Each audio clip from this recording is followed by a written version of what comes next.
But today, really, I learned if India had a visionary agri, what is a planning person, I don't think there is none other than Madam. You will understand now what she had done for the farming community, which I'm sure must not only India should be inspired, the globe can also be inspired. That's the way she has worked in Andhra Pradesh and changed the feelings of farmers, how farmers could opt for a really a sustainable agriculture where they could make profitability. And she has done it just like taking a child to a kindergarten to a postgraduate or a PhD person. She has done hand-holding from the beginning to the end, and the way he structured everything. When you hear that, we can see that's how the most famous RBK Raitu Bharosa Kendra has come up, which is actually, I think, a proud of anyone and envy of anybody else. Because I don't think I say कोई program आज तक कहीं भी दुनिया में होगी, दुनिया में, I'm telling not only in India, not only in Andhra Pradesh, but in the world itself, it may be one of the first case study, which I am doubt whether anyone can even implement today also, because a man with a born spirit, dedication, sincerity, and no force can stop that feeling, can only do that. And she has done it. I think we should give her a big clap for that. And much more than that, let's hear from her own voice what she has done for the farming community. And besides her knowledge, she studied everything in agriculture. Some of the most reputed institutions, and I think some of the rare IAS people who have done agriculture come back and lived with farm, worked for them, made it is possible. Nobody can say now today that a new and good policy cannot be implemented. She has done it, proved it, and it worked. So welcome, madam. Please.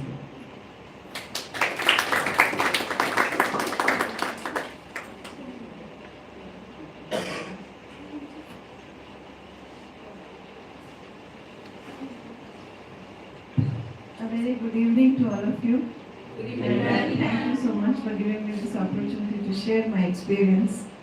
I have worked in the Department of Agriculture in the state of Andhra Pradesh, and also in the Principal Secretary as well as Special Chief Secretary. So when I say agriculture, I mean agriculture includes animal husbandry and dairy development, fisheries, and it also is a comprehensive coverage of all activities that a farmer does in the village.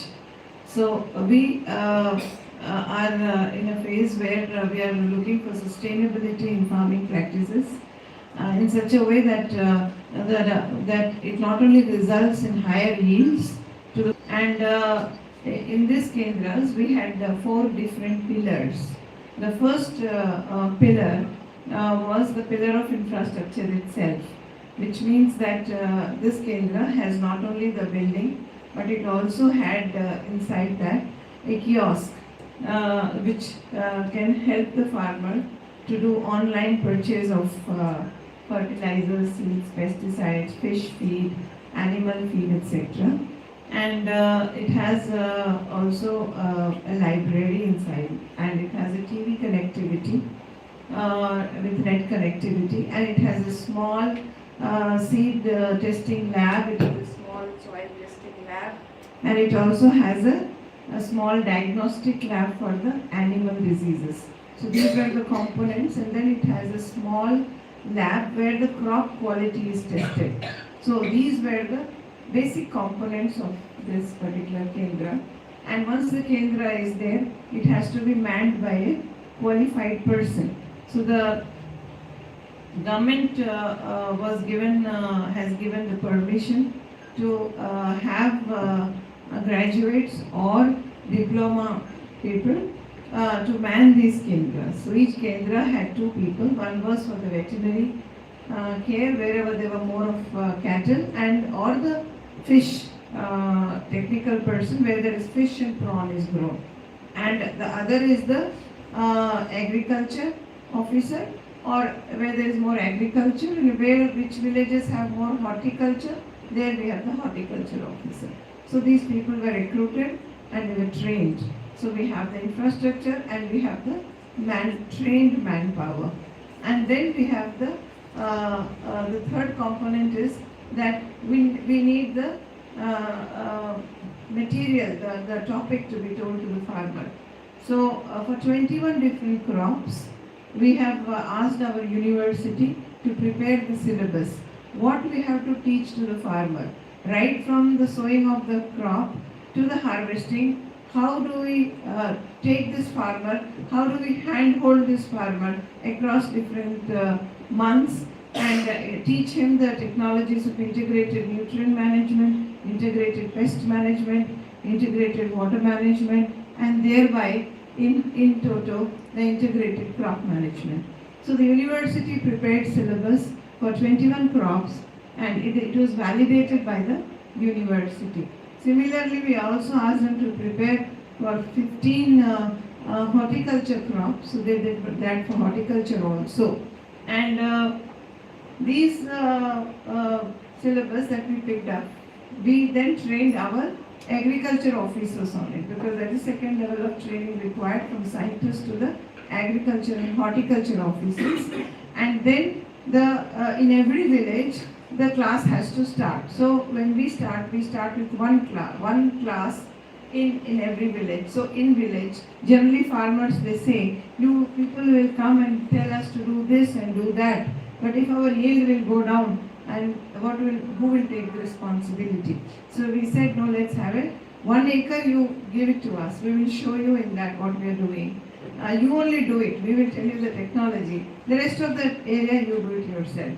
So like that, we started 15,000 farmer field schools, which we call in local languages Polambadi. So farmer field schools from the day of harvesting, from the day of preparation of the field.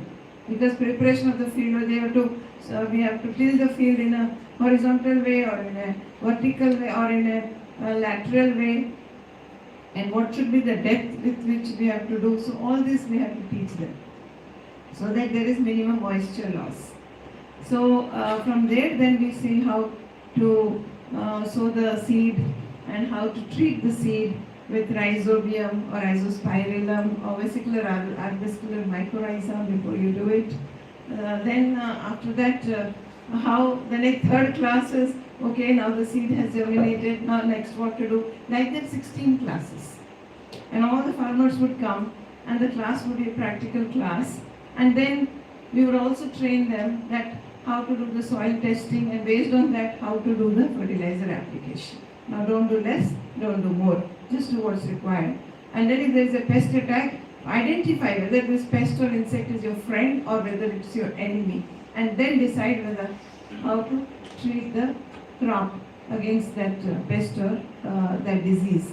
So each and every step they were trained and they were actually doing, and it was also documented, because documentation, no farmer does documentation. But in future, in sustainable agriculture, where crops have to be certified for getting better markets in the world, documentation is very, very essential. Therefore, they were taught documentation also. And the first round, these classes went on in 15,000 places. And at the end of the 8th month, when this 11 classes or 16, some crops have 11 classes, some have 16, some have 14, so depending on the crop it varies. And on the day of harvest, the entire village is told, please come. Today is the examination result is going to come out, so please come. So they all come and see. So when the crop is harvested, they find that the yield is more. The yield is, if the farmer field has 2 bags, this will have 2.5 bags, sometimes 3 bags, little more than that. And the cost of cultivation reduces because you have used the fertilizer and the pesticide based on actual farmer said in the village, we also want this class, we also want this class. So we were increasing the classes so much so that we took it to 60,000 classes in each season we were conducting with our people. And then this became like a very well-known technology, so integrated the way we take the technologies to farmers. But then while this is going on in the field, farmers have some questions. So all the days the agriculture officer cannot be there. Even if it is in every village there is one agriculture officer or diploma person, he does not have all the knowledge. Okay? So something happens in the village, now farmer go and ask him. Then he say, I don't know what this is. So what to do next? So then we had this 21-seater call center at the national, in the state level. And this 21-seater call center was at 3 levels. First level is the trained graduates. So they would take the call and they would answer. The second, and if they are not able to answer, the second level where the joint directors, deputy directors, the middle level officers of the departments were there, they would take the call and answer. And the third level, if they are not able to answer, then the scientists are there. Crop resource groups we had formed. So the crop resource groups would answer this, they consist of scientists. And after a question is asked, then after 1 week, this call center calls the farmer back and asks, hey, you were asked this question and they've given you this reply. So how are you? Is everything fine in your field or not? And all these questions and answers were documented. And every month, this documented questions and answers, frequently asked questions and answers, got placed in a book called Kolambadi, the Raitu Bharosa Kendra magazine. And this magazine circulated to, was given to every single Raitu Bharosa Kendra. So farmers in their library got the frequently asked questions and answers that their colleagues were asking. This is one part of the whole implementation that was done. But this is not sufficient, because while we are giving the technologies and telling the usage of inputs, how much you must use, we also have a lot of emphasis on quality usage of inputs, okay, quality inputs. Now to test this quality, we need labs. If I tell you that you must get your diabetes and hypertension tested every month, then you need labs, right? You need to go to the right diagnostic centers for human beings. Same thing is for the inputs for the farmers also. So entire state had just 5 testing labs, and we had 23. We have 23 districts now. We had before the division of the district 13 districts, but the 5 were not sufficient. So then in every taluk level, one lab was started. That is the integrated lab, which will test the fertilizers and pesticides and soil, and also the fish feed and the fish and animal feed, etc. So when we say that we are giving quality, quality means you also simultaneously create the testing facilities. So how do we construct these labs? They have to be scientific. So we entered into an MOU, an umbrella MOU with the ICAR, and there they have given us all the technical guidance to establish these labs. But there is another problem.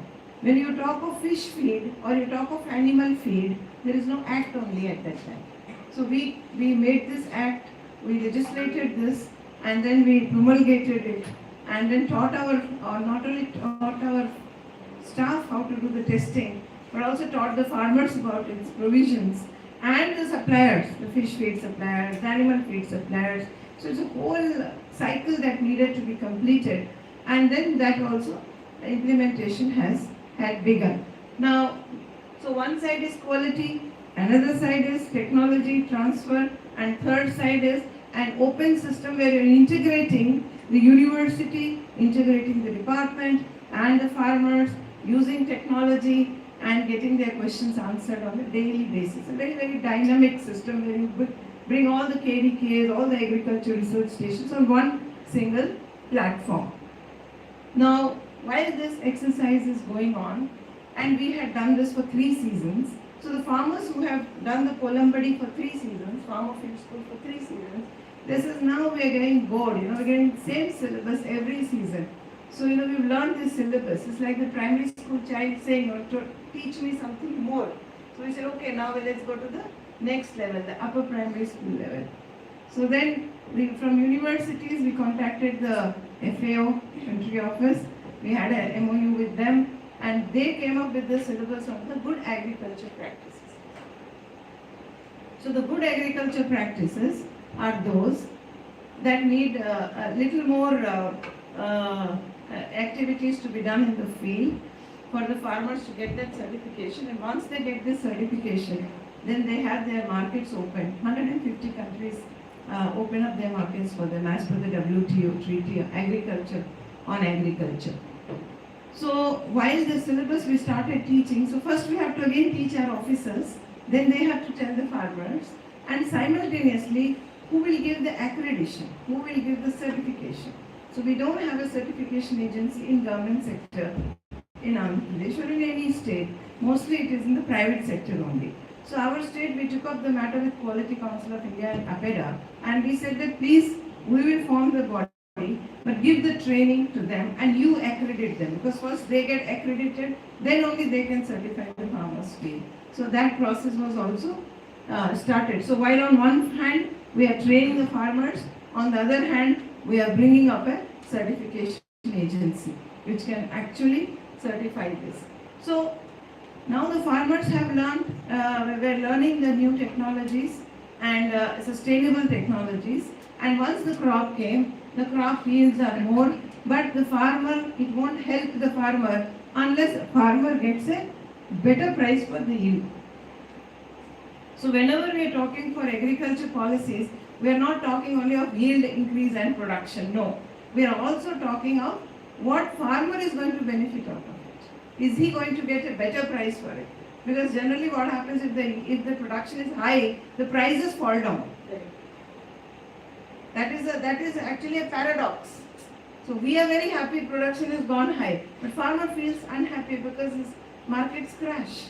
So there is an MSP in place, but the MSP implementation methodology and in the ground has to be there for MSP to be effective. So we said, okay, let's take paddy crop in Andhra Pradesh because that's a very widely grown crop there. Now when the paddy is harvested, suddenly the market prices fall. So what do we do then? So we declared each of these RBK centers, we declared it as purchase centers. We told farmers, if your crop is getting better price in the market than the MSP, go and sell it there. But if you are not getting better price, come to the RBK, register yourself, and the government will intervene and get your produce purchased at a price that is not less than the MSP. And the rice millers were all, finally rice millers only purchased. So the rice millers were all also roped in to do this activity. Not only for rice, but also for dal, for the oil seeds like groundnut, etc. So number of crops, we brought the system in place, and there was a monitoring mechanism. Now what we realized is that when a farmer comes with the paddy to the RBK center, then I need the MSP, so they need to be also told about the quality. We can't talk of price without quality. So we have to train, that is why in the Raitu Bharosa Kendra, in the FFS classes, that is in the farmer field school, quality was a big thing. That's what we kept telling them, that tomorrow when you go to sell the crop, they're going to see your length and breadth ratio, the moisture content, and all these things. So you, from now itself, you should know about it. So then, when the government actually actively intervenes in 15,000 centers and says, don't worry, we are here, we purchase your paddy, and actually start doing it, with 20% intervention, the markets go up again. It's only an intervention. It's not that generally people say, how can government purchase everything? Government doesn't have to purchase everything. Government just has to be active and immediately stand up with the board saying, look, I am here. Then the entire markets respond very positively. That's our response. That is our experience. So this is not only for agriculture, this is for horticulture, this is for fish, this is for prawn, this is for eggs, this is for everything. We have to just be there. Now, once this marketing mechanism is established like this alone is not sufficient. Because Andhra Pradesh was diversifying and is still diversifying. Farmers are growing more of fruits and vegetables now because of the growing demand of the consumers towards a healthy diet. But when we are talking of more fruits and vegetables, we also need to talk of more cooling chambers. We need to talk of equipments that will help them in sorting out and also giving them different types of crop after sorting and grading. So that also infrastructure has to be created. So we identified 4,000 RBKs which were strong in horticulture. And so in the horticulture, a network of cold chains and a network of cooling chambers and a network of assorting equipments, they were all put in place. That was the, we should call it as a pre-processing at the village level. And then there is the processing and then the secondary processing. So there is a chain, particularly when you are going for perishable crops, there is a chain that needs to be established. And when it consists of fish and prawn, then for this also we need to have the processing centers, we need to have the cooling chambers, we need to have the export lines put, because when we having COVID, we found that the entire prawn that is exported to US and other countries, the markets collapsed because of COVID. So then we had to intervene with the Commerce Ministry, get the containers, get the things moved. So a lot of exercise needed to be, alertness needed to be done. So I am talking about the Raitu Bharosa Kendras. So I'll come back to that. Now in Raitu Bharosa Kendras, apart from establishing all these labs and all the knowledge center and a purchase center, one thing that was missing was the credit availability. Because many farmers don't get the credit in time, particularly small and marginal farmers. So what happens is that 4 or 5 villages, there is one bank. And when the crop has to be sown, all the farmers will go to the bank and they will stand in a queue and wait for their loan to come. So then we talked to the bankers, we had a meeting with the NABARD, we had a meeting with the RBI, and with their support, the bankers have placed almost 10,000 banking assistants in the RBKs at their cost. And they said that their markets will increase if they do this. And we said the RBI has a very big agenda of financial literacy. So I said, do financial literacy here. And they said, can the farmers use plastic money? Do they know how to do e-transfers? I said, try. We put a kiosk. And within 1 year, 40% of the farmers were doing plastic money transactions. They're very fast, they're very quick. So that was also very useful for them to get the credit at the doorstep. And then the next challenge really was the farm mechanization. So in farm mechanization, because we have large number of small and marginal farmers, all farmers cannot purchase tractors, all farmers cannot purchase equipments. Therefore, we formed a group in each of the RBKs and said, okay, one group that is called the self-help group of the farmer, 11 farmers, you come up with 40% of the cost. 10% the government will give and 50% will arrange soft loan for you from the cooperative banks. And we did that. And we came up with a cluster hiring, with community hiring center in each of the RBKs. And every RBK community hiring center compulsorily had one tractor. The tractor is in big demand. And then other equipments also. But this was not sufficient. Because there are bigger machines like paddy harvesters, combined harvesters. Their cost is in crore, 1 crore, 1.5 crores. That these small farmers cannot pay. So then at the taluk level, we formed what we call as cluster hiring centers, where we have taken the support of the PACs, the Primary Agriculture Cooperative Societies, or the FPOs. And they pay 10% and 40% government and 50% soft loan. So that another 200 centers we established. And that is just the beginning. I'm just telling you what I have done in my period, right? I was there only for 2 years or something like that. So while this was going on, it became very, very active. But then we said this is not sufficient because anything that planning we do, then we have to involve the farmers directly in the process of planning. Therefore, in every RBK, we should have at least 11 farmers of which 50% should be women, and a representative of the weaker sections of the farmers, and they should deliberate every month what is the problem in their RBK. And their minutes of the meeting automatically should go to the taluk level, and taluk level also it should be deliberated, come to district, from district come to state, from state directly come to the Chief Minister's office. So that is how we were seeing that this churning of information takes place, because we may say anything at the state level and district level, we are doing this, we are doing that, and we can always show some islands of excellence. But ultimately, what each of these farmers are facing in the 15,000 villages, we need to know every month. So that was the involvement of the farmers in the agriculture planning process. That was also incorporated in the whole thing. And this was like a cycle, churning cycle that was going on. And when the farmers did this gap, when the gap came, and the gap also, when I was there, we had done 2 rounds of gap. We needed to do another 1 more round.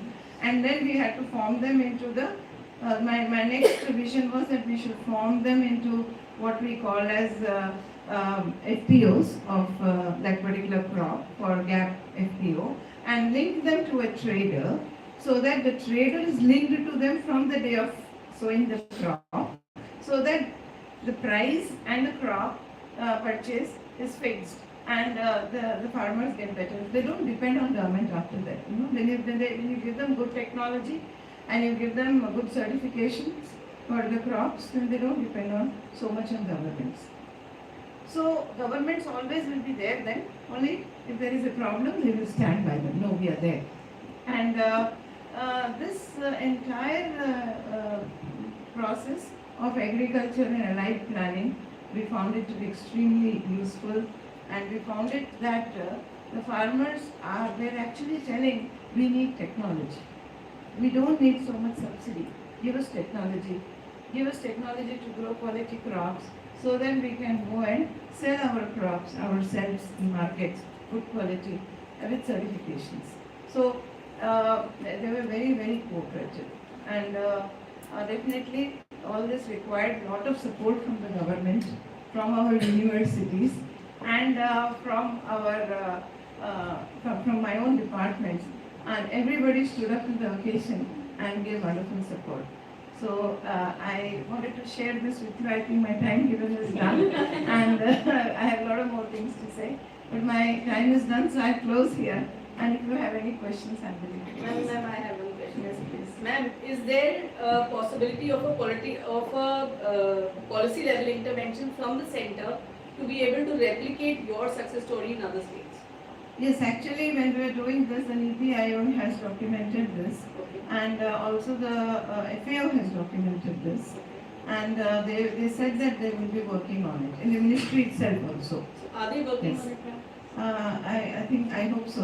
I am not no longer in.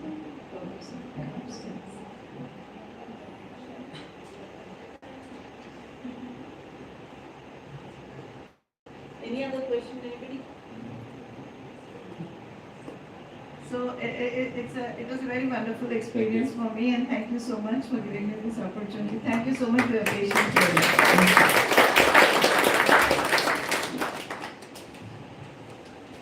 Thank you so much, ma'am, for your inspiring and intriguing words. Now, as we come to conclude today's Chapal, on behalf of entire Krishi Jagran family, I would like to express my heartfelt gratitude for enlightening today's Chapal. This Chapal truly lived up to its essence. At last, but never the least, I would like to request everybody to be seated at your place and pose for the wonderful photo session. Thank you so much.